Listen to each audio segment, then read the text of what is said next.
Praise the lord. ಯೇಸುವಿನ ಪರಿಶುದ್ಧವಾದ ನಾಮಕ್ಕೆ ಸ್ತೋತ್ರವಾಗಲಿ. ಈ ಮುಂಜಾನೆಯ ಸಮಯದಲ್ಲಿ ಯೇಸುವಿನ ನಾಮದಲ್ಲಿ ನಿಮ್ಮೆಲ್ಲರನ್ನು ನಾನು ವಂದಿಸುವವನಾಗಿದ್ದೇನೆ. ಈ ದಿನದ ದೇವರ ವಾಕ್ಯವನ್ನು ಧ್ಯಾನಿಸೋಣವ. ಕೀರ್ತನೆಗಳ ಪುಸ್ತಕ 34ನೇ ಅಧ್ಯಾಯ 1ನೆಯ ವಚನ. ನಾನು ಯೆಹೋವನನ್ನು ಎಡಬಿಡದೆ ಕೊಂಡಾಡುವೆನು, ಆತನ ಸ್ತೋತ್ರವು ಯಾವಾಗಲೂ ನನ್ನ ಬಾಯಲ್ಲಿ ಇರುವುದು. ಎಷ್ಟು ಸುಂದರವಾದ ವಾಕ್ಯಗಳಲ್ಲ ಪ್ರಿಯರೇ. ಭಕ್ತನಾದ ದಾವೀದನು ಎಷ್ಟು ಸುಂದರವಾಗಿ ವಾಕ್ಯವನ್ನು ಬರೆದಿದ್ದಾನೆ. ಪ್ರಿಯರೇ, ಈ ವಾಕ್ಯದ ಕುರಿತಾಗಿ 2 ಮಾತುಗಳನ್ನು ನಾನು ನಿಮ್ಮ ಮಧ್ಯದಲ್ಲಿ ಹೇಳುವೆನು.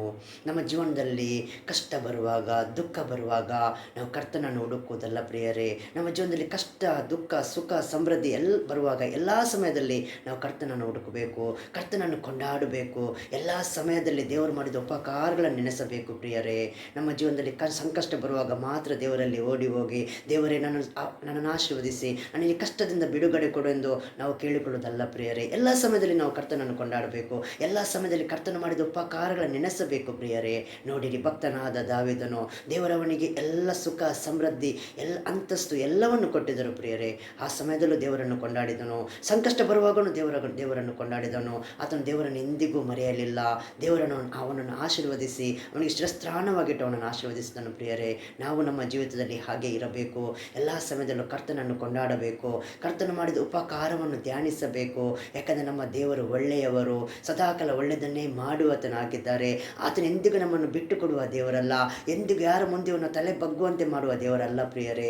ಆತನು ಎಲ್ಲರ ಮುಂದೆ ನಮ್ಗೆ ಯಾರು ಅವಮಾನ ಮಾಡ್ತಾರೋ ಅವರ ಮುಂದೆ ನಮಗೆ ತಲೆ ಎತ್ತಿ ನಡೆಸುವ ದೇವರು ನಮ್ಮ ದೇವರಾಗಿದ್ದಾರೆ. ಆದ ಕಾರಣ ನಾವು ಸಂಕಷ್ಟದಲ್ಲಿ, ದುಃಖದಲ್ಲಿ, ಸಮೃದ್ಧಿಯಲ್ಲಿ, ಸುಖದಲ್ಲಿ, ಸಂತೋಷದಲ್ಲಿ ಇರುವಾಗ ಎಲ್ಲ ಸಮಯದಲ್ಲಿ ನಾವು ಕರ್ತನನ್ನು ನೆನೆಸುವ, ಕರ್ತನು ಮಾಡಿದ ಉಪಕಾರಗಳನ್ನು ನೆನೆಸುವ, ಕರ್ತನ ನಮ್ಮ ಜೀವಿತದಲ್ಲಿ ಏನು ಮಾಡಿದನೋ, ಯಾವ ಅದ್ಭುತಗಳನ್ನು ಮಾಡಿದನೋ. ಯಾಕಂದರೆ ಒಂದು ದಿವಸ ಬಿಟ್ಟು ಇನ್ನೊಂದು ದಿವಸ ನೋಡುವುದು ಅದು ನಮ್ಮ ಒಂದು ಭಾಗ್ಯವಾಗಿದೆ. ಎಷ್ಟೋ ಜನರಿಗೆ ಆ ದಿನ ನೋಡೋ ಭಾಗ್ಯನೇ ಇರಲ್ಲ. ನಮಗೊಂದು ಹೊಸ ದಿನ, ಇವತ್ತಿನ ದಿನ ನೋಡೋ ಭಾಗ್ಯ ಕರ್ತನಾದ ದೇವರು ನಮಗೆ ಕೊಟ್ಟಿದ್ದಾರೆ. ಅದಕ್ಕೋಸ್ಕರ ಕರ್ತನಿಗೆ ನಾವು ಸ್ತೋತ್ರ ಹೇಳುವ.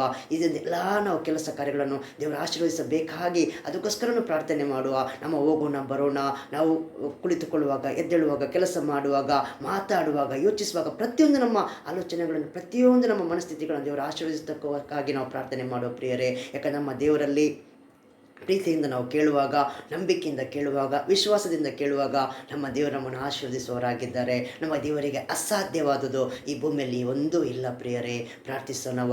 ಕರ್ತನೆ, ಈ ಸಮಯದಲ್ಲಿ ದೇವರೇ ಈ ವಾಕ್ಯವನ್ನು ಹೇಳಲು, ಈ ಸಂದೇಶವನ್ನು ಹೇಳಲು ದೇವರೇ ನನಗೆ ಕೃಪೆ ಕೊಟ್ಟಿದ್ದಕ್ಕಾಗಿ ಸ್ತೋತ್ರ ಕರ್ತನೆ. ಕರ್ತನೆ ಯೇಸುವೆ, ಯಾರೆಲ್ಲ ಈ ಸಂದೇಶವನ್ನು ಕೇಳ್ತಾ ಇದ್ದಾರೋ ರಾಜ, ಅವರನ್ನೆಲ್ಲರನ್ನು ಮುಟ್ಟಪ್ಪ. ನಿಮ್ಮ ಪ್ರಸನ್ನತೆ ಅವ್ರ ಜೊತೆ ಮಾತಾಡಲಿ ಸ್ವಾಮಿ. ಕರ್ತನೆ ಆಶೀರ್ವದಿಸಪ್ಪ ರಾಜನೇ. ಅಪ್ಪ, ಎಲ್ಲ ಅಗತ್ಯತೆಗಳನ್ನು ಪೂರೈಸಪ್ಪ ಕರ್ತನೆ. ಅಪ್ಪ, ಯಾರೆಲ್ಲ ಕಷ್ಟದಲ್ಲಿದ್ದಾರೋ, ಸಾಲದಲ್ಲಿದ್ದಾರೋ, ಅಪ್ಪ ರೋಗ ಬಾಧೆಯಲ್ಲಿ ನರಳಾಡ್ತಿದ್ದಾರೋ ಎಲ್ಲರನ್ನು ಮುಟ್ಟಿ ಸಂಪೂರ್ಣವಾಗಿ ಗುಣಪಡಿಸಪ್ಪ ದೇವರೇ. ಅಪ್ಪ, ನೀ ನಮಗೆ ಮಹಿಮೆ ಸಲ್ಲಲಿ ಸ್ವಾಮಿ. ನಿಮ್ಮ ವಾಕ್ಯ ಹೇಳ್ತದಲ್ಲ, ನಂಬಿದವನಿಗೆ ಎಲ್ಲವೂ ಸಾಧ್ಯವಿದೆ ಎಂದು. ನಂಬಿದವನು ದೇವರ ಮಹಿಮೆಯನ್ನು ಕಾಣುವನೆಂದು. ಕರ್ತನೆ ಸಹಾಯ ಮಾಡು ದೇವರೇ. ಈ ಸಂದೇಶವನ್ನು ಕೇಳುವ ಎಲ್ಲರ ಹತ್ರ ಮಾತಾಡು ಸ್ವಾಮಿ. ನಿಮ್ಮ ಪ್ರಸನ್ನತೆ ಮಾತಾಡಲಿ ದೇವರೇ. ಈ ಸಮಯದಲ್ಲಿ ಕರ್ತನೆ ಯೇಸುವೇ, ಹಲ್ಲೆಲೂಯಾ. ಕರ್ತನೆ, ಯಾರೆಲ್ಲ ಈ ಸಂದೇಶ ಕೇಳ್ತಾ ಇದ್ದಾರೋ ಅವರೆಲ್ಲರ ನಿಮ್ಮ ರಕ್ತದ ಕರಗಳಿಗೆ ನಾನು ಸಮರ್ಪಣೆ ಮಾಡ್ತಾ ಇದ್ದೇನೆ ಸ್ವಾಮಿ. ಎಲ್ಲ ಘನ, ಮಾನ, ಮಹಿಮೆ, ಗೌರವ ಯೇಸಪ್ಪ ನಿಗೊಬ್ಬರಿಗೆ ಸಲ್ಲಿಸುತ್ತೆ ಪ್ರಾರ್ಥನೆಯನ್ನು ಮಾಡುತ್ತೇನೆ ನಜರೇತಿನ ಯೇಸುವಿನ ನಾಮದಲ್ಲಿ ತಂದೆ.